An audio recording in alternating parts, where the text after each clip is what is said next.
මේ ලෝකයේ පහළ වෙන සියලුම බුදුරජාණන් වහන්සේලා අපට දේශනා කරන්න ලබන්නේ කුසලය උපදවා ගැනීම පිළිබඳව. ඒ කියන්නේ සසර ගමන නවත්වා ගැනීම පිළිබඳව. එතකොට මේ ලෝකයේ මේ කුසලය කියන එක අපි විවිධ විදිහට ඉගෙන ගන්නවා. ගොඩක් වෙලාවට අපි මේ කුසලයේ කියලා ඉගෙන ගන්නේ යහපත් ක්‍රියාවලට. යහපත් ක්‍රියා තමයි මේ කුසලයේ විදිහට අපි ඉගෙන ගන්න. සාමාන්‍ය කෙනෙකුට උපස්ථාන කරන එක සාමාන්‍ය දානයන්. එතකොට යහ ගුණ කියන එකට යහපත් පැවතුම් වලට මේ කුසලයේ කියන වචනේ පාවිච්චි කරනවා. එතකොට භාග්‍යවතුන් වහන්සේ නමක් ලෝකේ පහළ වෙලා මිනිස්සුන්ට කියලා දුන්නේ මේ සාමාන්‍ය දෙයක් ගැන නෙවෙයි. යහපත් ක්‍රියා. දැන් පන්සිල් රැකීම යහපත් ක්‍රියාවකට අයිති වෙන දෙයක්.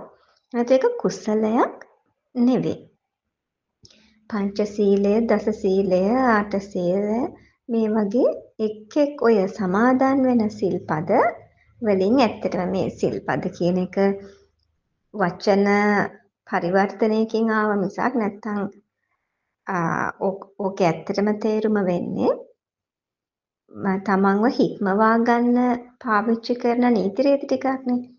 මම අද දවසේ එක බොරුවක්වත් කියන්නේ නැහැ කියලා ඔන්න මම මතකේ තියාගෙන ඒක මම මාව හික්මව ගන්නවා. හික්මවා ගැනීමයි නිවනයි දෙකක්. සාමාන්‍ය මනස පාලනය කරලා හික්මවලා මේ නිවනටපත් වෙන්න බෑ. නිවනටපත් වෙනවා කියන්නේ කෙනෙක්ව පවත්වන දැන් අපි කියමු තමන්ගේ සිතිවිලි තමන්ට ගලන්නේ කොහොමද? ඒ සිතිවිලි අනුව වැඩ කරන්නේ කොහොමද? තමන්ට සිතිවිලි එන්නේ තමන්ට පේන දේ නිසා. තමන්ට ඇහෙන දේ නිසා. එතකොට තමන් ওই ගත කරන ජීවිතය කියන එකේ තමන් ජීවත් වෙන සිතිවිලි නිසා. ඒතර මේ සිතිවිලි උත්පාදනය කරන මූල හේතුව ගලවලා අයින් කරන එක තමයි නිවන කියලා කියන්නේ. එතකොට සිතිවිලි උත්පාදනය කරන මූල හේතුව ගලවා දැමීමයි ඔබට එන සිතිවිලි පාලනය කිරීමයි දෙකක්.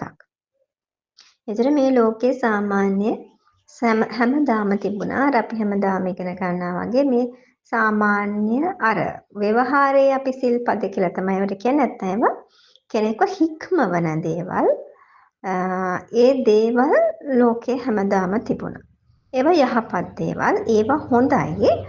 ඒවා සමාජයේ තිබිය යුතුම දේවල්. එහෙම නැත්නම් සමාජයේ නොයෙකුත් වැරදි දේවල්, මිනිස්සු නිරය යන දේවල් සිද්ධ කරගන්නවා. හැබැයි මේ නිරය යන එක විතරක් తాවකාලිකව නවත්වා ගන්න එකයි සංසාරය කියන එකේ මූලය ගලවා අයින් කරන එකයි දෙක. ඒතර මේ ලෝකේ පහළ වෙන සියලුම බුදුරජාණන් වහන්සේලා අපිට කියලා දෙන්නේ මෙන්න මේ මූල හේතු. ඔබගේ ওই සිතිවිලි ගලාගෙන එන සිතිවිලි පාලනය කිරීම නෙවෙයි, සිතිවිලි උත්පාදනය වෙන මූල හේතු ඉවත් කිරීම. ඔන්න ඔය මූල හේතු ඉවත් කරන ක්‍රියාවලියට කියනවා අපි කුසලය. එතකොට ඒකත් අපි සාමාන්‍යයෙන් සම්මත ක්‍රමයට ඉගෙනගෙන තියෙන විදිහට නම් මේ කුසලය එහෙම නැත්නම් නිවන එහෙම නැත්නම් තමන්ගේ මේ සංස්කාර ක්‍රියාවලිය නැත්නම් සසර හදවන මූල හේතුව ගලවා ඉවත් කිරීමේ ක්‍රමයටත් තියෙන්නේ යම්කිසි පිළිවෙතක්.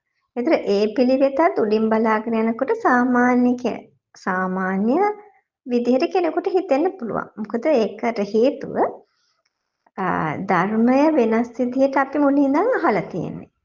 මුලින් ඉඳන්ම අපි වෙනස් වෙච්ච කියන්නේ ඇත්තටම විකෘති වෙච්ච ස්වභාවයකින් ඉගෙනගත්තු දේවල් ගොඩක් නිසා අපිට මේවා දැන් පැටලිලා තියෙනවා. ඒතර ඒ නිසා තමයි මේ පන්සිල් පද පහ රැකීම, අටසිල් රැකීම, දසසිල් රැකීම නිවනට හේතුවක් කියලා මේ අපි දාගෙන තියෙන්නේ. එතකොට බුදුරජාණන් වහන්සේ අපිට කියලා දෙනවා මේ කුසලයෙන් කුසලස්ස උපසම්පදා කියන්නේ කුසලයෙන් යම්කිසි දෙයකටපත් වෙනවා. කියන්නේ උපසම්පදා කියන්නේ කුසලයෙන් උසස් මට්ටමකටපත් වීම කියන එක. උසස් මට්ටම කියන්නේ පෘථග්ජන භාවයෙන් අත මිදීම. එතකොට කුසලය කියලා කියන්නේ කෙලෙස් මූල අවසන් කිරීම. කෙලෙස් මූල අවසන් කරන්න බෑ සිල්පදවල රාමු වෙලා. මේක වෙනම ප්‍රතිපදාවක්. එතකොට කෙලෙස් මූල ඉවත් කිරීම සිද්ධ වෙනකොට කෙලෙස් මූලයන් ඉවත් කරපු කෙනාට කියනවා ඔන්න යා කුසලයෙන් උපසම්පන්න භාවයටපත් වුණා. ඒ කියන්නේ මෙයා දැන් කෙලෙස් ප්‍රහාණය කරපු උසස් ආර්යයන් වහන්සේ කෙනෙක්. උසස් වූ සංඝ භාවයටපත් වුණ කෙනෙක්. එතකොට ලෝකයේ දැන් අපි කියමු කෙලෙස් ප්‍රහාණය වුණු රහතන් වහන්සේ කිව්වොත් ඒ කියන්නේ තවදුරටත් සංස්කාර ක්‍රියාවලිය. නැත්නම් සංසාර කියන ඒ පැවැත්මෙන් ඉවත් වෙලා. ඉවත් වුණා නම් ඉවත් වුණු කෙනෙක් මිනිසෙකුත් නෙවෙයි, දෙවියෙකුත් නෙවෙයි, බ්‍රහ්මයෙකුත් නෙවෙයි. කිසිම පැවැත්මකට අයිති වෙන්නේ නැති කෙනෙක්. ඒතර අන්න එහෙම කෙනෙකුට කියන උපසම්පන්න වුණු කෙනෙක්. ඒ කියන්නේ මේ කුසලයෙන් විශිෂ්ට ස්ථානයකට, කුසලයෙන් අග්‍ර වූ ස්ථානයකටපත් වුණු උත්තම ස්වභාවයක්. ඒතර සීල පුත්‍රයන් වහන්සේලා මේ ලෝකේ කියලා දෙන්නේ මේ කුසලයෙන් අග්‍රභාවයට පත්වීම, සංඝ භාවයට පත්වීම පිළිබඳව. එතකොට මේ හරේටම දැන් උපසම්පන්න භාවය කියලා කියන්නේ මගඵල උපදවා ගැනීම. ඒතර සීල පුත්‍රයන් වහන්සේලා හැමදාමත් අපිට කියලා දුන්නේ සිත තුළ තිබෙනා වූ මේ අකුසල මූලයන් ක්ෂය කරගෙන සියලු සත්ත්ව ස්වභාවයෙන් අත මිදෙන්න කියලා. ඒ අත මිදෙන මාර්ගය. ඊළඟට සංසාර එහෙම නැත්නම් කෙලෙස් මූල උපදවන ඔබව පැවැත්මක් තුල හිර කරවන ස්වභාවයෙන් අත මිදෙන්න කියන එක විතරයි. එතකොට මේ උපසම්පදා එහෙම නැත්නම් උපසන්න භාවයට පත් වෙනවා කියලා කියන්නේ සංඝ භාවයට පත්වීම. සංඝ භාවය කියන්නේ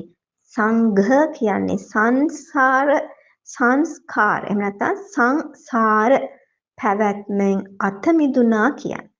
සංස්කාර ක්‍රියාවලිය නතර කෙරුවා කියන්නයි සංඝ කියලා කියන්නේ. ඒතර සාමාන්‍ය සත්වයා ඉන්නේ සංසාරය තුල. ඒතර සංඝ කියලා කියන්නේ සාමාන්‍ය සත්ත්ව ස්වභාවයෙන් අත මිදුණු මගඵල උපදවා ගන්නා ලද ආර්යයන් වහන්සේලාට. එතකොට අපි දැනගන්න ඕන බුදුරජාණන් වහන්සේලා ප්‍රඥාධික, ශ්‍රද්ධාධික, වීර්‍යාධික මේ විතර ලෝකයේ පහළ වෙන සෑම කල්හිම පහළ වෙන සියලු බුදුරජාණන් වහන්සේලා අපිට කියලා දෙන්නේ මේ ආර්ය භාවය, සංඝ භාවයට පත් වෙන විදිහ. ඒතර මේ සංඝ භාවය කියලා කියන්නේ මගඵල උපදවා ගන්නා ලද ආර්යයන් වහන්සේලා හඳුන්වන නමක්. පස්සේ කාලෙක මගඵලලාභීන් මේ ලෝකයෙන් ගිලිහෙනකොට ධර්මය වෙනස් වෙන පටන් ගන්නවා. පස්සේ කාලෙක බුදුරජාණන් වහන්සේගේ කාලේ හිටිය මේ ධර්මය කටපාඩම්මින් විතරක් පවත්වාගෙන ආපු අය. ඉතින් භාග්‍යවතුන් වහන්සේ ඒ අපි සමහර කතාවල අහනවා ත්‍රිපිටකධාරී හිස් භික්ෂුව කියලා කෙනෙක්. ඒතර මේ භික්ඛු කියන්නේ පැවිද්ද. එතකොට මුළු භාග්‍යවතුන් වහන්සේ දේශනා කරලා තියෙන හැම දෙයක්ම කටපාඩම් වුණාට වැඩක් නැහැ. සංඝ භාවයට පත් වෙලා නැත්තම් ආර්ය භාවයට පත් වෙලා නැහැ. එතකොට මොන සිල්පදේ රැක්කත් ඒ සීලය සහ කුසලය කියන එක දෙපැත්තක දෙකක්. පස්සේ කාලෙක මේ ධර්මයේ කටපාඩමින් ගෙන ආපු කණ්ඩායමක් ලෝකෙට බිහි වුණා. රහතන් වහන්සේලා නෙවෙයි. රහතන් වහන්සේලා ලෝකේ වැඩ සිටියා නම් රහතන් වහන්සේ දන්නෝ සංඝ භාවයට පත් වෙන්න කරන්න ඕන දේ. ඒතර ඒ ධර්මය වෙනස් වීමකින් තොරව ගලාගෙන යනවා. නමුත් පසු කාලීනව අතරමැදදී මේ ධර්මය මගපලලාභින් ගිලිහුණු කාලවල අර ධර්මය කටපාඩමින් විතරක් සූත්‍ර ආදිය කටපාඩමින් විතරක් සමහර වෙලාවට එනවා. ඒකට ඒවට කියනවා මේ බණ කියන වචනේ හැදිලා තියෙනෙත් එහෙමයි. බණ කියන්නේ ඉස්සර කාලේ ඉඳන් ඇවිත් තියෙන මේ ධර්මයේ කොටස් කටපාඩමින් ගෙන මේ ක්‍රමයක්. ඒ කටපාඩමින් ආපු අය මගපලලාභින් නෙවෙයි. ඒගොල්ලන් කියනවා බානකවරු කියලා. ඉතින් මේ බානකවරු කියන අය කටපාඩමින් ගෙනාපු දේ ඒගොල්ලෝ තැන් තැන්වල කියලා දෙන්න පටන් ගන්නවා. ඒවට කියනවා බණ කියලා. ඉතින් මේ විදිහට ඇවිල්ලා පස්සේ කාලෙක ওই සමහර ධර්ම සංගායනාවකදී එහෙම මගකදී කොටස් කැඩිලා යනවා. ඒ කොටස් කැඩලා ගියාම එක්තරා කොටසක් කියන්න පටන් ගන්නවා. අපි තමයි මහා සංඝරත්නය කියලා නමක් හදාගත්තා. ඉතින් මේ විදිහට ඒ කාලෙත් රහතන් වහන්සේලා වෙනම වැඩ හිටියා. නමුත් මේ ධර්මයේ කටපාඩම් කරපු කොටස සහ අර සිව්පසයට කැමැත්තෙන් අර වෙනම කණ්ඩායම් පැවිදුණු කට්ටිය ඕන නමක් හදාගත්තා. අපි තමයි සංඝ රත්නය මහා සංඝ රත්නය අපි තමයි කියලා කණ්ඩායමක් හැදුණා. එතන මේ විදිහට කොටස් කැඩිලා ගිහිල්ලා ඔන්න ඊට පස්සේ මේ ධර්මයේ වෙනස් වෙලා එනකොට සූත්‍ර විතරක් කටපාඩම් කරලා සූත්‍ර කොටස විතරක් පරිහරණය කරන එක්තරා කොටසක් බිහි වෙනවා. ඊළඟට අභිධර්ම කොටස විතරක් පරිහරණය කරන තව කොටසක් බිහි වෙනවා. එතකොට මේ වෙන්නේ මොකද්ද? ධර්මය මගපලලාභයෙන් ලෝකයේ ඒ කාලේ ගිලිහිලා ගිය නිසා ඒ රහතන් වහන්සේලා වැඩ සිටියත් වෙනම කණ්ඩායම්. දැන් මේක පාලනය කරන්න බැරි මට්ටමක් සාමාන්‍ය පෘථග්ජන මිනිස්සුනේ. එතකොට ඒ පාලනයෙන් ගිලිහෙනකොට ඒ කොටස් Tamanට අවශ්‍ය කොටස විතරක් ධර්මයෙන් අරගෙන ඒක විතරක් අරගෙන ආවා. ඒතර ඒ දේවල් කරගෙන ආපු අය ළඟ පැවිදි වුණු කට්ටිය ඔන්න ඒගොල්ලෝ අරගෙන ගියේ ඒ කොටස ධර්මයේ. ඒතර මේ විදිහට අර මහා සංඝරත්නය කියලා එදාම නාම මාත්‍රික කොටසකුත් බිහි වුණා. මොකද මේ සංඝ කියලා කිව්වේ මගපලලාභීන්ට විතරයි. පස්සේ කාලෙක මේ ඔක්කොම වෙනස් වෙලා ගියා. ඒ වෙනස් වෙන නිසා තමයි මේ ලෝකේ පුරාම මගපල්ලාභින් ගිලිහුණා. ඊට පස්සේ මේ වෙන විදිහට එක් කොට කණ්ඩායම් එක් නිකායවල් ඔන්න හැදෙන්න පටන් ගත්තා. ඉතින් මේ විදිහට අදටත් ලෝකයේ එක් තැන්වල එක් විදිහට බුදුරජාණන් වහන්සේගේ ධර්මයේම වෙන විදිහට පවත්වාගෙන යනවා. ඒතර මහායාන කියලා වෙනම කොටසක් පවත්වනවා. තන්ත්‍රයාන. ඒතර මේ විදිහට එක නම් වලින් පවත්වාගෙන යනවා. ඒතර දැන් මේ ලංකාවේ නම් පවත්වාගෙන යන්නේ හීනයාන නැත්තම් තේරවාදය කියලා. ඒතර මේ විදිහට කොටස් කැඩලා තියෙනවා. නමුත් බුදුරජාණන් වහන්සේ අපිට දේශනා කරපු ධර්මය මේ සම්පූර්ණයෙන්ම තනිව පවතින දෙයක්. එතකොට නිවැරදිව කුසලයෙන් උපසම්පන්න භාවයට සංඝ භාවයට පත් වෙනවා කියන්නේ සංසාර පැවැත්ම මුළුනුදුරා දමන ක්‍රියාවලියක්. ඒතර ඒ කෙලෙස් මූලයන් අවසන් කරගන්නලා ධාරයන් වහන්සේලා තුළ බුද්ධ ඥාන 67 තියෙනවා. ඒ බුද්ධ ඥාන 67 තියෙනවා නම් අපි කියන සංඝ රත්නය. ඒතර මේ සංඝ රත්නය නැත්තම් බුද්ධ ඥාන 67 කියලා කියන්නේ ඒක තුල තියෙනවා මේ සංසාර පැවැත්ම ගලවා ගන්න ආකාරය. ඒතර ඒකේ අර්ථ විග්‍රහය කියන අභිධර්ම කොටස.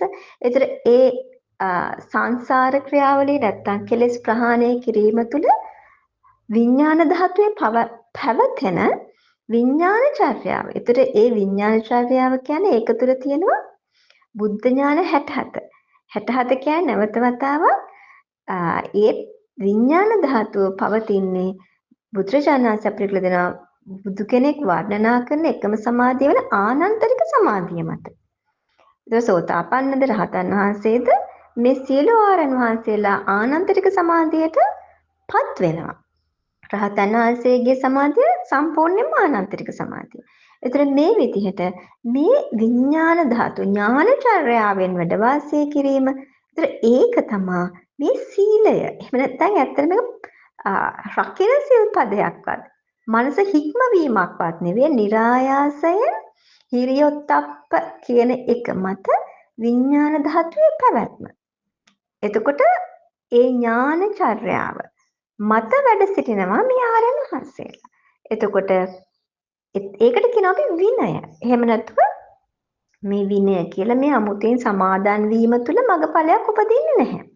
එතකොට ඒ තුළ තියෙන විනයද ඒ පැවැත්මෙහි අර්ථ විග්‍රහය වන අභිධර්මයද ඊළඟට මේ ස්වභාවය සංසාර ක්‍රියාවලිය නවත්වා ගැනීමේ ස්වභාවය.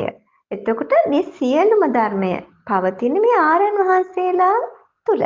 එතකොට නිවැරදිව ධර්මාබෝධයක් සංඝ භාවයට පත් වුණා නම් අන්න ඒ කෙනා කුසලයෙන් උපසම්පන්න භාවයට පත් වෙලා. එතකොට මේ කුසලයෙන් උපසම්පන්න භාවයට පත් වුණු කෙනෙක් ළඟ අර කොටස් වශයෙන් ධර්ම කොටස් පවතින්නේ පරිපූර්ණ වූ ධර්මය පවතිනවා.